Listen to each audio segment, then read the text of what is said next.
So, one thing in the Pokemon universe that I keep wondering about and coming back to is how grass type Pokemon survive in icy winters. Like, there's Pokemon like Snover and Abomasnow that are part ice type, and that's how they survive. And then we see Deerling and Sawbuck change forms depending on the season, and that's how they get by.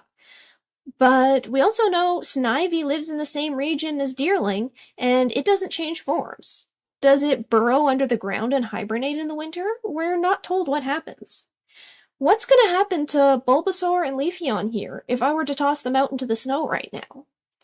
What would they do?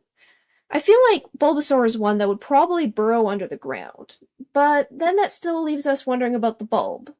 Does it fall off in the winter? Is that what happens to it? And then Leafeon just does not look prepared for this at all, but I suppose Leafeon only really are supposed to evolve when they're in the correct environment.